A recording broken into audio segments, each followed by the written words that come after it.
Hello, hello. Welcome back. We're here for another episode of the Service Based Business Society podcast. And I am super excited to be back because it has been a crazy week. I decided long ago that I was going to travel for business, launch a podcast, and go through the last week before tax time in Canada all at the same time. And you know what? That may or may not have been a good idea. Here's what we learned. We learned that customer experience trumps all. Okay, guys, let's dive in to why customer experience trumps everything else. Here's the thing. We have this op side of the business. We have what works. And now from an operations, automations standpoint, it's very easy to say, this is what is best for the business. This is what integrates with something else. This is what gives us the best data. This is what's easiest for us as a business owner. But then there's the flip side to that, and there is the customer experience. So if you are a business that has multiple different teams and you have a sales team, or even if you have just a singular sales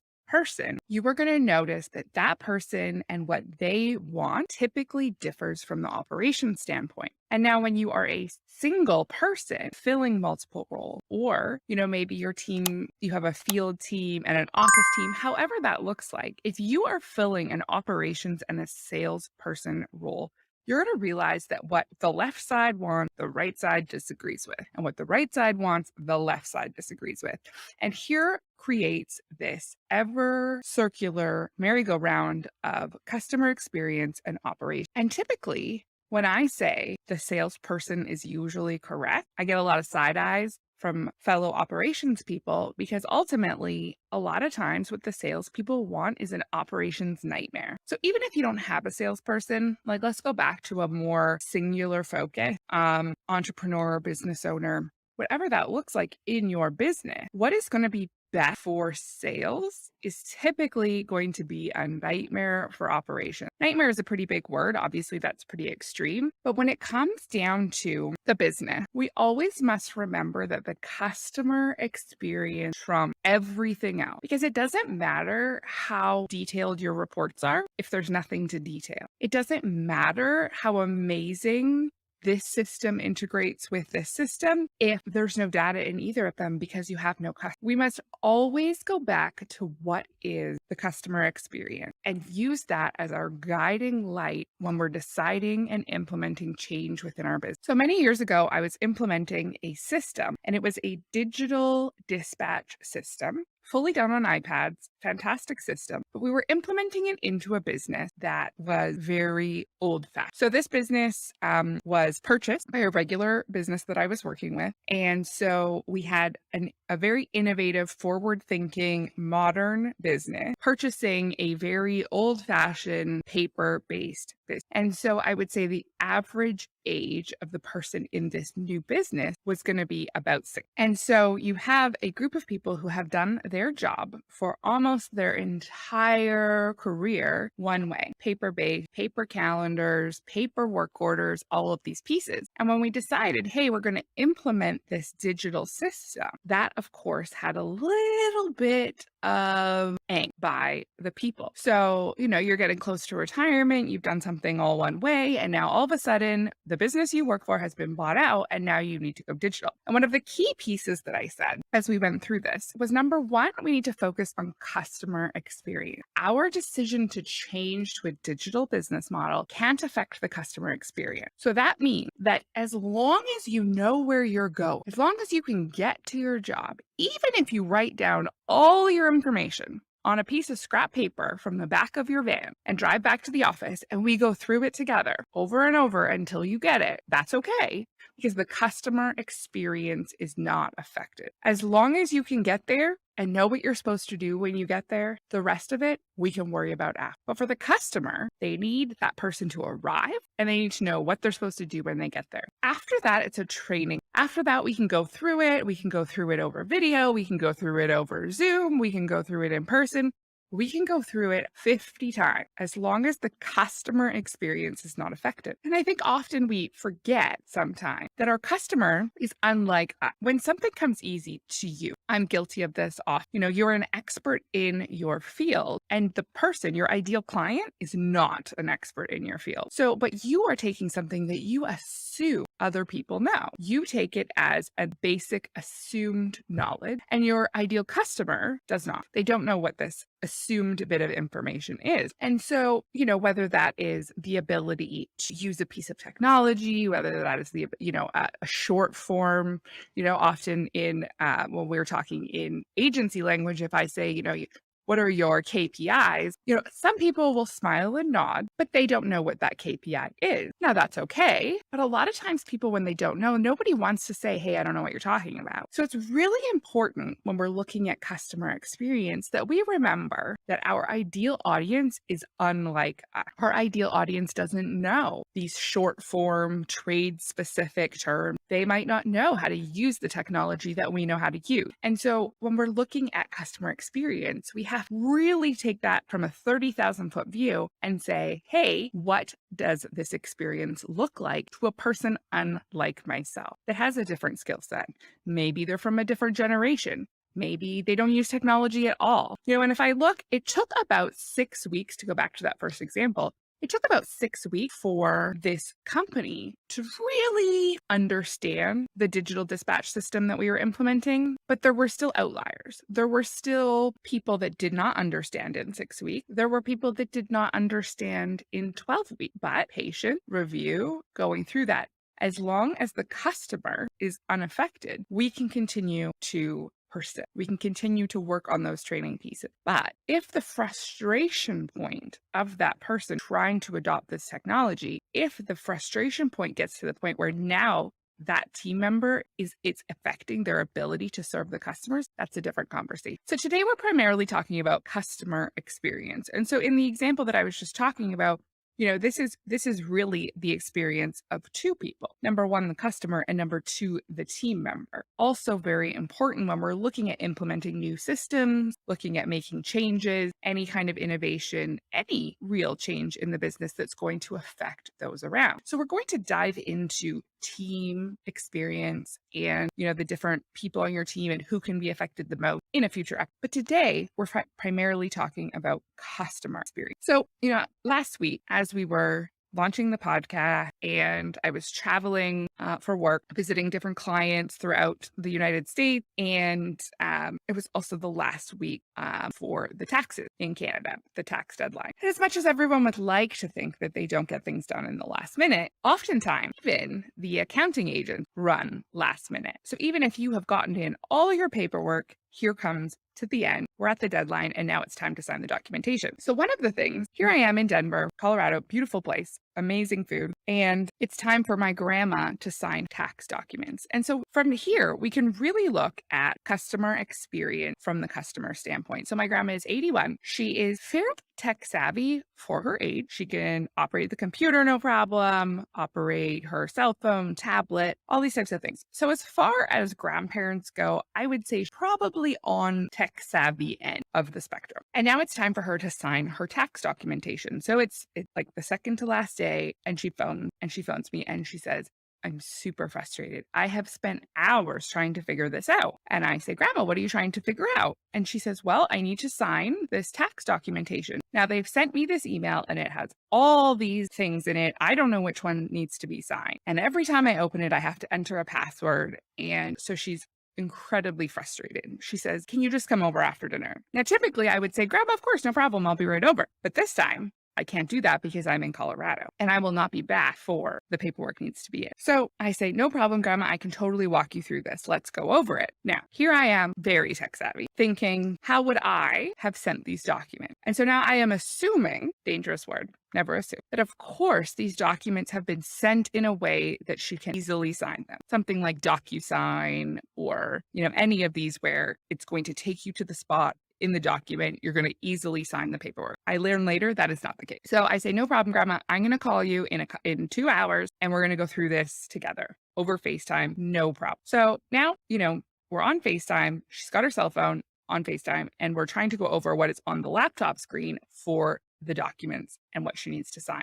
And this is when I learned that these documents have not been sent in any kind of electronic signature platform. They have been sent as PDFs that are so there were 6 password protected PDFs. So each time she opened a document that were not named in any kind of standard, like it was not easy to tell which document was which. And so here she is trying to sign these documents. And every time she goes to open a different one, oh, enter the password. Nope, wrong password. So frustrating. She says to me, I said I would just come to them. It's about a 45-minute drive. She says, it would have taken me less time just to drive there, sign the paperwork and be done with it. But they tell me that because of COVID, I can't do that. And I think, so here you have an 81-year-old lady who has done business with you for 20 years, 20 plus years. You've sent her a stack of documents that she doesn't know how to sign. You've not offered her any support on how to sign these documents. And she also can't just come to you to sign the document. This has put her in a very tough spot. The customer experience here is not positive. So we try over FaceTime and the end result is that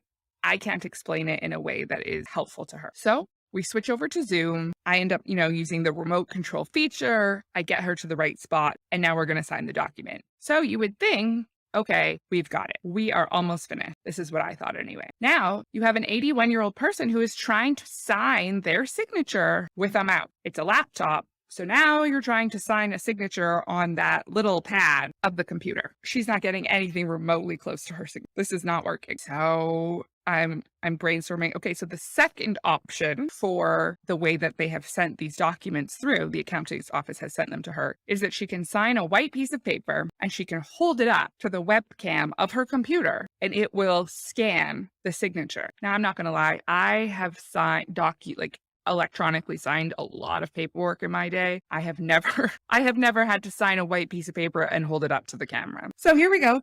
We're going to sign the piece of paper and we're going to hold it up to the camera. Well, this proves to be challenging. At the end of the day, all she's trying to do is apply her signature so that she can send her taxes in. I am now 45 minutes into a phone call with her trying to get this done. So in the end, we get the signature, we add it to the document, we figure out that really half of the signature is missing. We say it doesn't, we've decided too bad, so sad. We're moving forward. And we send the documents off. In order to send those documents off, we're having to, save a copy, reattach the documents into the email and all of these things. And it left me really scratching my head going, what just happened here? Because now I'm talking to my grandma and the lady is the sweetest lady ever. And she is ready to pull her hair out and says, I will not be doing that ever again. And I have to think, I agree. That was a lot of steps. That was a terrible customer experience. And so why? Why did it have to be that way? And I look at it and I think, okay, what would it have taken for that experience to be better? So for me, I would think, okay, well, rather than password protecting every single document, maybe we have a password protected portal where all of the documents are uploaded. So now you enter your password one time and you can access the document. Now we'd have to do a little research. Maybe there's a reason why they have password protected each of the documents as opposed to the portal. But from a customer experience standpoint, logging your password in one time, having the document would be much better. Then we look at the second part of this and we say, is there a program that will take the PDF, bring the signer to the correct spot, allow them to enter their signature, their name, the date, all of these types of things in a much easier fashion? And we say, yeah, this technology exists. So why aren't we using it? Is there a cost associated with that platform? Yeah. Is the way that it was sent free? Yes. Did they lose a customer over it? Yes. So suddenly that piece of software that focuses on that customer experience becomes very inexpensive when you have lost a 1-year client over it. And this is really the root of some of this analysis. And when we start to look at what does innovate cost, the bigger question becomes, what does it cost to not innovate? So there is cash costs, like there is the actual expense. What are you going to pay out every month for a piece of software? Or each time, there's a lot of electronic signing platforms that are a per document. So each time you send a document out to get signed, it's a certain charge. There are so many different platforms out there that offer this service. And so you think, okay, now this is a big accounting firm that she has been dealing with for 20 years.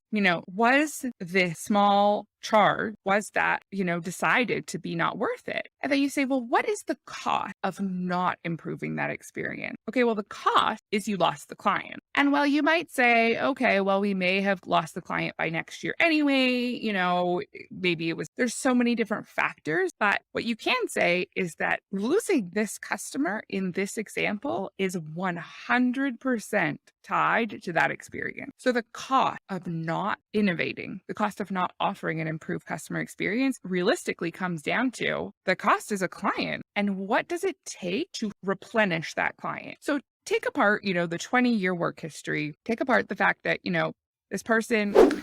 For those who don't know, we have a Facebook community for business owners and entrepreneurs. So head on over to Facebook and search for the Service-Based Business Society. There is also a link down in the description. Has been with your firm for a long time. You've worked through many different parts of life. She's 81. Take all of that aside and just say, for any client, if you lose a client over a simple experience piece, what does it cost to replace that client? And it becomes the bigger question. We've all been to a restaurant where the food was amazing, food was outstanding, service was terrible. Do you want to go back? Now say you have friends in town, you want to take them to an amazing restaurant. Are you going to say, oh, I'm going to take you here. The food is outstanding. Service is terrible, but we're just going to ignore that. And we're just going to focus on the amazing food. No, because it's an experience. Going for dinner is an experience. And so when you're not focusing on the little pieces of the experience, you lose clients. The better your service, the better experience you expect. If you go into somewhere and you are, let's stick with that restaurant example. If you're going into somewhere and it is like Toonie Taco Bar and they're going to sit you down and you're going to get a drink and it's like a giant glass and they're going to come by and refill it a couple times throughout your meal.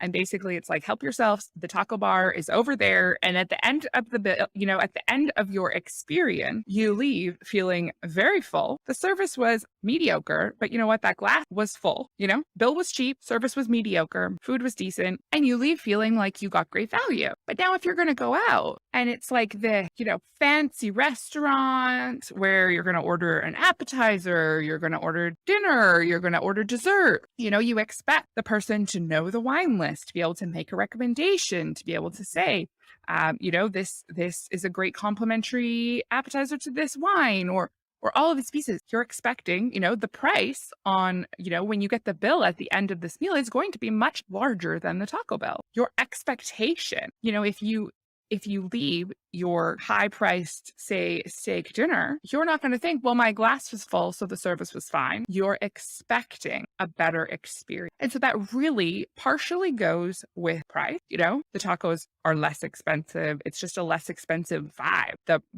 The experience is a lower cost experience. But when you start to get into being bigger, offering a better experience, your pricing is more. Your branding is more, maybe your team is larger, your reputation, your history, all of these things are bigger.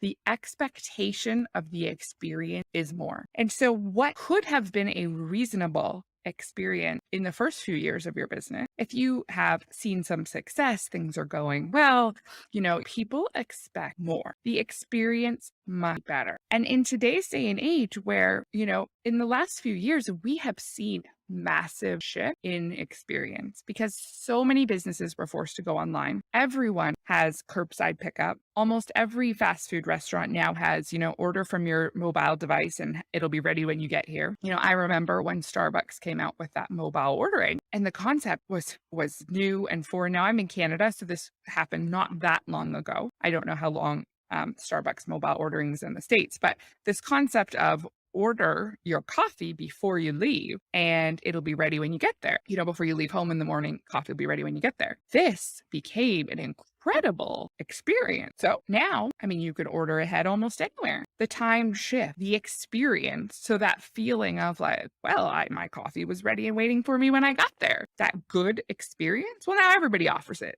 So now it's just average. So now it's what is, Starbucks or the next company, what is that business going to do to level up the experience? And so that, if you if you spend some time on social media and you look at different businesses, through the pandemic, we saw a lot of different businesses online who really focused on packaging.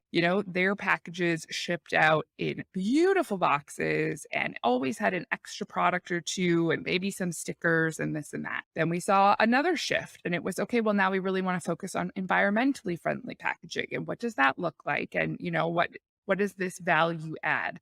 And so it comes down to taking all of the information and saying, what is the very best customer experience I can offer? And looking at the cost of implementation of some of these pieces, but then also looking at the cost of not implementing some of, because here's the thing, if we go back to that beautiful packaging, I mean, the amount of just money that businesses invested into packaging, startling, true. So now you think, okay, I've ordered this product. Now we primarily focus on service-based businesses here, but if we're talking, packaging, let's think e-commerce for a moment. So someone opens their mailbox and they get this beautiful box out and they open up the box. If you go on YouTube, there are hundreds of thousands of unboxing videos. So this is a big thing. And you open the box and the beautifully folded paper and this nice card on top, and you open the custom tissue paper and now your product is there, displayed perfectly. The insert card with the instructions is a nice thick glossy paper, some stickers, maybe a chocolate or two. I mean, this is nice. It doesn't even matter what the product is, but what does that cost? And this is when it comes down to what does it cost and what is the cost of not doing it? What is the cost? Well, we could say the cost of the box, the tissue paper, the sticker, the chocolate, all of these, we can add them up. We can say, okay, for instance, let's say that costs $10. Now, if we wanted to just make that basic, we could do it for $5. Leave out the stickers, leave out the chocolate. What is the cost of not doing it? Do we truly think we're going to lose a customer over no chocolate, no sticker? Maybe if you had a direct competitor that was offering the exact same thing and they offered stickers and chocolate, maybe. So you could say, maybe there's a connection there, but the cost of someone not being able to purchase. So maybe instead we look at that person, that e-commerce store and their payment processing platform. So maybe their website only works half of the time. It's way less expensive to do it this way. And so we're going to upgrade and we're going to pay for a more expensive website platform. The cost could be $500 of this upgrade, but the cost of not upgrading is that 1 in 2 people arrive to your website and it doesn't work. This is guaranteed to cost you customer. And so this is where this concept of customer experience and the cost of customer experience comes down to 2 things. What does it cost? And what is the cost of not doing? If we look at this example and we say the customer may like the stickers and chocolate, that may offer an added experience, but by not focusing on the tech platform, by not innovating, by not improving the customer experience in a way that makes sure it works, you are losing customer. The cost of not innovating, the cost of not improving your customer experience will far surpass the cost of innovating, even if that is not what feels natural to you. I want you to think about going through, your tangible tip for this week that you can implement today that is going to offer you benefit tomorrow is to go through your system, through your customer process. So whether that's they call and leave you a message, whether that's they send you a text message, whether they contact you on Instagram, whatever that is for your business, they go through a process. And I want you to go through that process without assumption, without knowledge of how it's supposed to be. Go through that process and see what difficulties you run into. Have someone else, have a friend, have a parent, have, a business associate go through your processes and see where they run into difficulty. Your customer experience will improve when you make it easy to do business with you. That's all the time we have for today, guys. So thank you so much.